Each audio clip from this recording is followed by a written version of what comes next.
said when we were owned by white people, every black person in America had a job.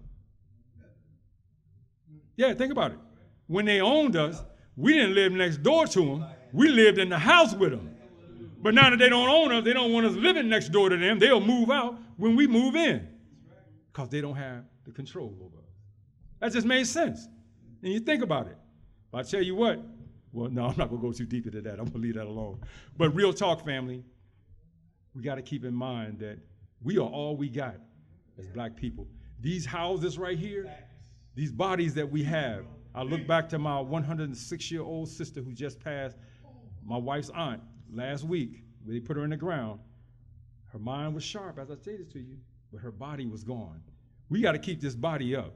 And you know, the Honorable Elijah Muhammad taught us, he said that you don't properly learn how to live right until you've been on the planet 75 years. Now, the Honorable Elijah Muhammad said that to us, but the Honorable Louis Farrakhan, he came back and he said, you know, but why wait that long? Yeah, why wait? Why wait 7 years? Just do it. Learn how to live right now, and we can stay here. When we get to be 75, we still popping. But most of us have been through bad thinking, bad eating, just bad behavior altogether. By the time we get to 75, we gone. And they say that the median age for a man in America today or in the world is what, 77? So you worked all your life. You retired 65 or 66. Then 11 to 12 years after you retire, just when you're supposed to be living good, they call in Khadijah's funeral home. No, y'all all right? No, real talk. Real talk. Because this enemy got it set up, and now they're trying to push the retirement age to 70. They want you to die on your job. Now, we taught the same thing in the Nation of Islam. Die on your post.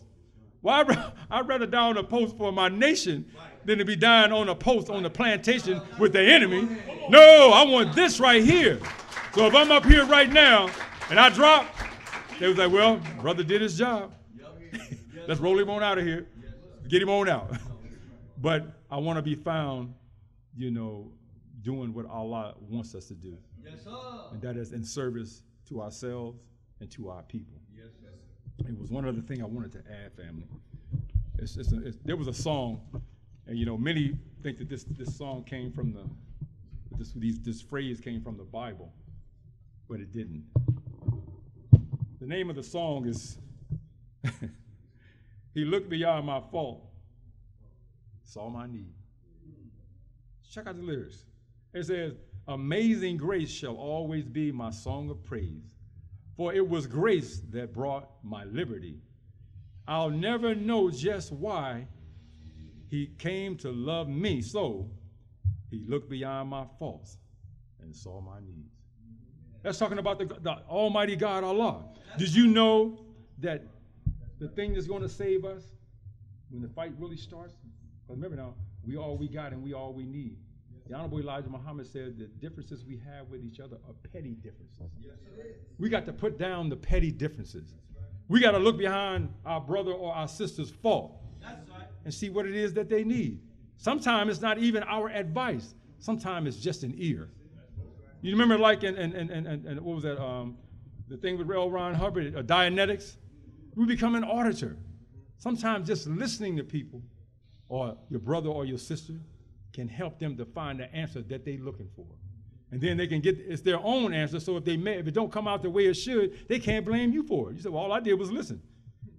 I was always taught, never tell somebody, well, you should do this. No.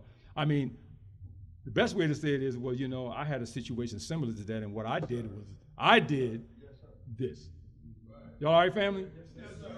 Remember, self-improvement is the basis for community development.